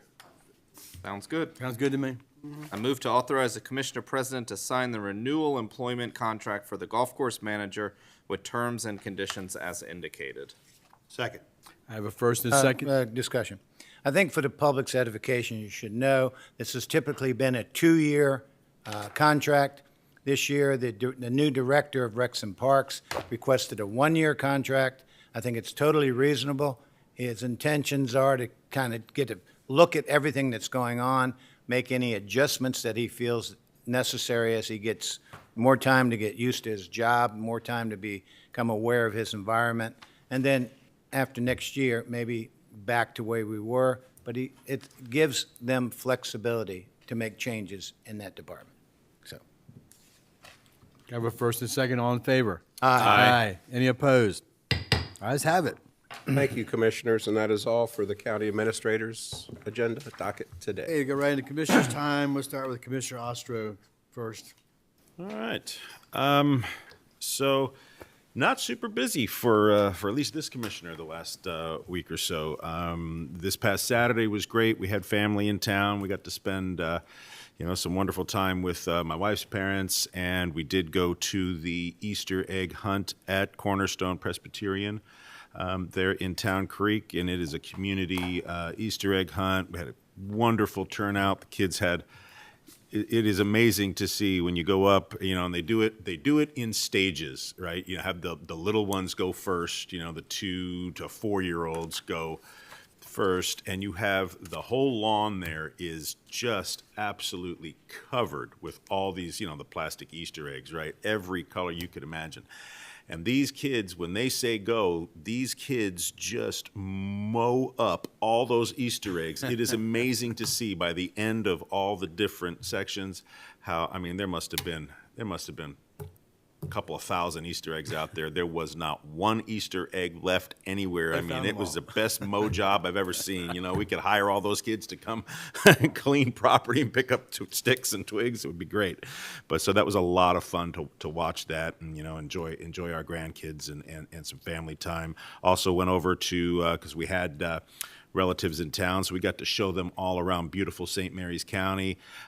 We went over to the farmers market, the Red Barns down there, and they were very impressed with it. It's absolutely beautiful down there and what they do and some of the great food offerings and just different vendors selling different things. So that was a lot of fun, and they were very impressed. They're from Texas, so they were very impressed with all the different varieties we have and all the many things. We took them around to some of the parks that we have, and I get this compliment so often when we have guests from out of state. We always take them around and show them around, and we always hear how beautiful our parks are and how well maintained they are, and as compared to where they live. So that's a proud moment for this commissioner and a proud moment, I hope, for all the other commissioners, and definitely a shout out to our Recs and Parks folks for the incredible job that they do. And it's nice to hear that from the outside, because sometimes we live here in the county and the grass is always greener. But let me tell you, people come here from, I've had folks from California, from Texas, from all over the country who come here, and we show them around, and they think our parks are absolutely amazing compared to what they have to offer. So that's always great to hear. So great job, Rec and Parks. Tonight we have a public forum. Looking forward to seeing folks come out for that. It's going to be interesting. It always is. I'm hoping to see lots of people come out and voice their opinions so we can hear from the community. One thing I do want to touch on, I do appreciate how spirited and how serious people are. We've received so many emails regarding library budget and the school budget. But one thing I have to say that I think was wholly inappropriate, that somebody actually sent an email, went online and filled out the online, it's a form letter that you fill out, and that was actually sent to the St. Mary's County Commissioners in this commissioner's name. I found that to be wholly inappropriate. So I understand that people are passionate about what they believe in and what they want in our community, but to send something out in somebody else's name, that is not appropriate, and I really was not pleased to see that from especially from the St. Mary's County community. So if anybody else is doing that and anybody else is sending, don't do that. Speak for yourself and allow other people to have their opinions. So, and with that, I want to see everybody out today. Share your opinion with us this evening at 6:30, and I'm going to pass it along. All right, thank you. So, did have a great Easter weekend on Saturday. I was in charge of the Easter egg hunt at the Optimist Club, and we had sort of a quick notice deal on that one because we had to postpone it by 1 week. But we ended up with about 60 kids there from the 7th District community, and it's something we put on every year. Just something to get the parents and the kids out of the house. We were blessed with some amazing weather on Saturday. Usually it's cold and windy. Every time we do anything outside, it's cold and windy and nasty and miserable, but good change. To touch on what Commissioner Ostro said, the kids just hoover up the eggs, and he asked them to clean their rooms up that quickly. It's not going to happen. Well, I guess you throw some Easter eggs on the floor and tell them to clean those up, and the rest of the room gets clean. So this morning we had some students here from the tech centers, interns, operating as interns with the county, and going through the apprenticeship program. And everybody knows that I'm a strong proponent of apprenticeship programs. I started at Great Mills High School in their printing program 30 some odd years ago, and I'm still in the printing industry after all this time, and I like to think that I've done pretty okay for not having gone to college. And the skills that those kids are learning, those young adults are learning, are extremely important, and we cannot operate as a society without it. And so if you have someone comes up to you and he's working on vehicles, whether it be a fleet vehicle for the county or your vehicle to get you up and down the road to work, don't think less of them just because they got a little dirt under their fingernails, because you weren't going anywhere unless that person knows how to turn the wrenches. So just keep that in mind, please. So years ago when I was finished the apprenticeship program, I was out in the printing industry, out in the printing world. I got asked to come back to the Tech Center to be a judge for the Skills USA Challenge for the graphic arts program there. And I also was a reviewer that helped our program at the Tech Center get national accreditation with the Printing Industries of America. And those were, me, it was just a part, it just made me happy to be able to give back to a program that had provided so much for me and my family. And I'm also proud to say that my son is in the welding program at the Tech Center, and I'm looking forward to his success as he goes out into the real world in a couple years. Last Thursday, breakfast with the Southern Maryland delegation, sponsored by the Chamber of Commerce. They, all of our delegation shared the frustration that they felt this year in Annapolis. You certainly heard it from us because we were just probably as frustrated as they were, but they might beg to differ. And but I will say this: they loved that frustration so much that they're going back in October to try do a little more work, which is unfortunate because to me, I think it makes the entire process up there. I don't want to be too terribly rude, but it just doesn't look professional enough where you can sit down as adults and have a conversation and think about what's best for the entire state as to your little group. The IT service tax of 3%. You sit up there and you listen to that, and everybody thinks it's going to be terrible, and it is because it's a tax. But you sit there and you listen to a couple of the sponsors of that tax conveniently exempted the area that they represent from that tax. And that area contains University of Maryland. University of Maryland makes a ton of money from the budget. I think, if you're going to, put a tax for IT on anybody, you put them on everybody. As simple as that. But you shouldn't put a tax at all on that because it just doesn't make sense. Like Commissioner Ostro said, and I'm sure the rest of the commissioners will, public hearing this evening at Leonardtown High School. I'll be there. I'm looking forward to it. And this afternoon we have to go over to the ribbon cutting for the 911 center. Looking forward to that and see what upgrades they've done over there to make help out our 911 dispatchers, help service our community more. And I'm looking forward to that. And I'll pass it on now. Thank you. Eric. Very good. So it's a busy weekend coming up. There is a lot happening in St. Mary's County this coming weekend, and probably it's going to feel like that all through the summer. But first off, Saturday, Earth Day celebration. We talked about it earlier this morning at Summerseat Farm. If you've never been to Summerseat Farm, go check it out. It is a beautiful location, and they do a really nice time there. It's family friendly, great event, lots of vendors and just fun activities going on. So that's happening this Saturday. And then Sunday is the Cosmic Symphony concert down at St. Mary's College, and it's going to be a great time. If you haven't heard them, you definitely want to go to that. It's at the Dodge Performing Arts Center. It's a beautiful venue, beautiful facility, and they do a phenomenal job. I believe they have musicians from the Newtown Players singing songs along with them, and it's going to be a really great concert, so definitely come check that out. And then this weekend also is the 79th Annual Southern Maryland Volunteer Firemen's Association Convention in Leonardtown. And that's a big deal. I mean, it happens every year. It's a big deal every year. And this year, huge congratulations to Tommy Mattingly Jr. He's going to be taking over as president of that for a year, I believe. And they'll have a big parade on Sunday. So go check that out if you're in the area. And it's they will shine those fire trucks up, and it'll look great. It'll be a really, really nice time.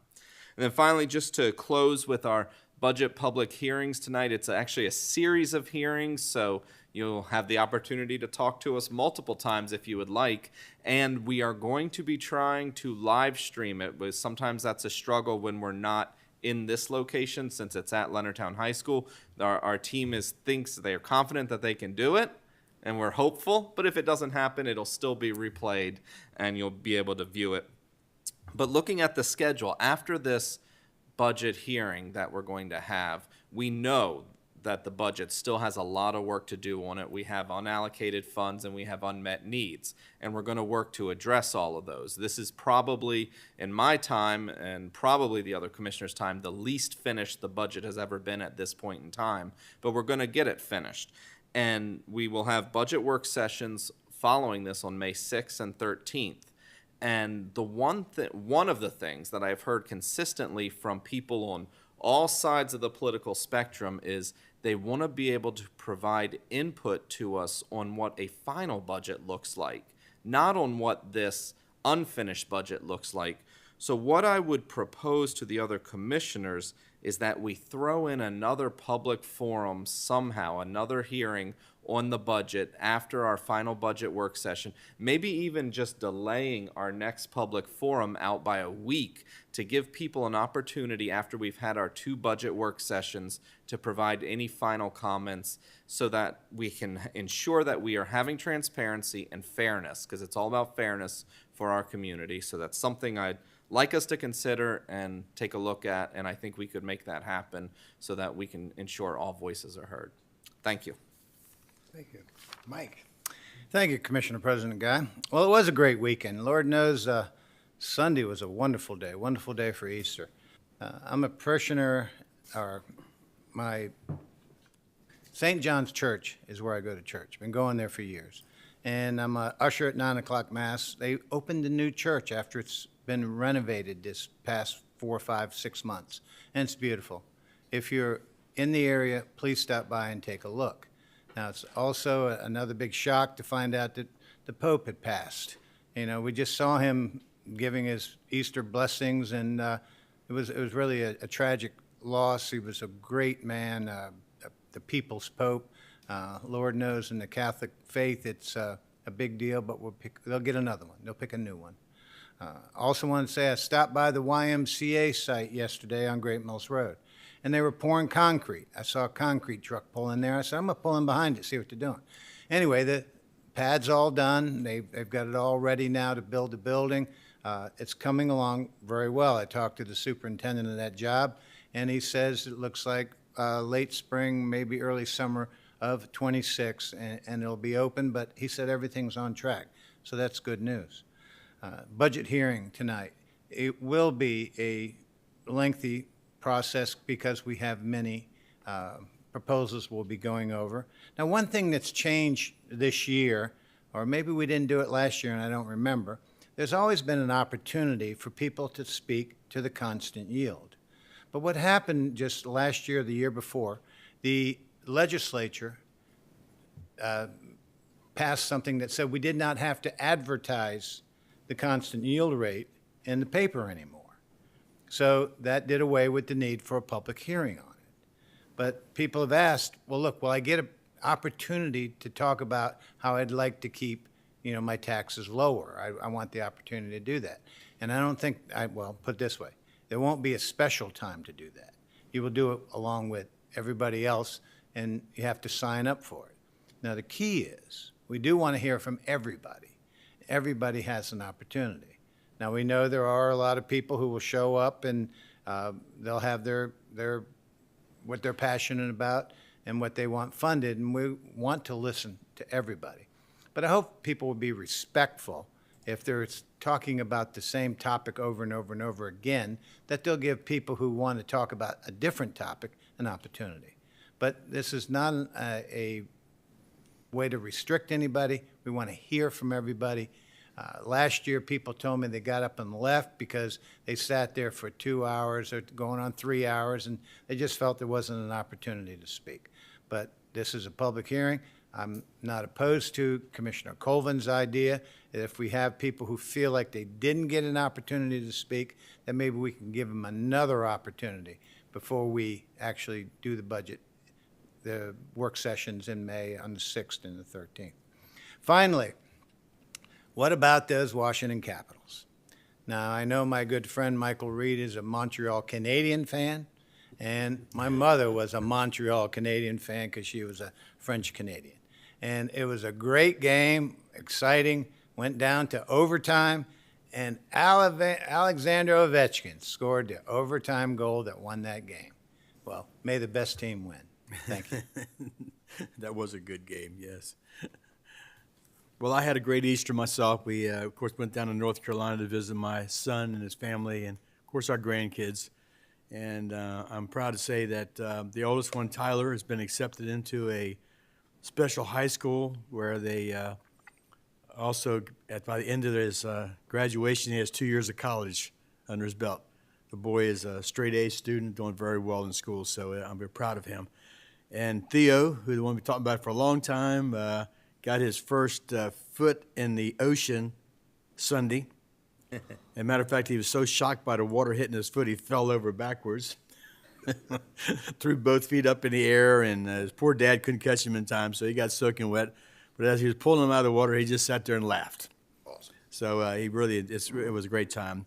Grandkids are great. I've heard everybody talk about them here, especially Commissioner Hewitt and Ostro too. But it's a rewarding time. So we had a great time down there for that. I do want to express that our public hearing coming up here tonight, and we this has probably been, like I say, this is our, well, myself and Hewitt, this is our 11th. Veterans. We're veterans of this, but this is probably the toughest one we've ever had. We didn't make all the decisions we needed to make by this hearing. So for those who are going to speak tonight, understand that the 6th and 13th of May, we'll finally make some final decisions. And I'll relook about, just like Eric said here, Mr. Colvin, about maybe moving the 6th of May public hearing to a later date so that we can have time to bring this up and get everybody on board with the final budget numbers. So I will definitely consider that along with my county attorney here to see what we can do about that. I think it's a good idea. I really do, yeah. Split it to the 13th. Yeah, so we'll see what happens. Tonight's important to know, the Leonardtown High School, we have the 6:30 public hearing. So please do come out and express yourself. I'd like to hear, those who get up and speak, like to hear two things. What you think about the budget, but then if you got a problem with it, then how about giving the commissioner some of your solutions to the problem? We'd like to hear that too. That'd be nice to have. And with that being said, I'm sorry I missed a few things this past weekend, but this weekend sounds good with the Somerset and the concert down at the college. So a lot of things going on, and it looked like going to be some great weather for the rest of this week. They're talking about nice weather, so this weekend's looking good too. So what I need now is we've got to go into a closed session to. I need a motion. I moved into a closed session to discuss real property and legal advice. Second. I have a first and a second. All in favor? Aye. Any opposed? Ayes have it. See you tonight.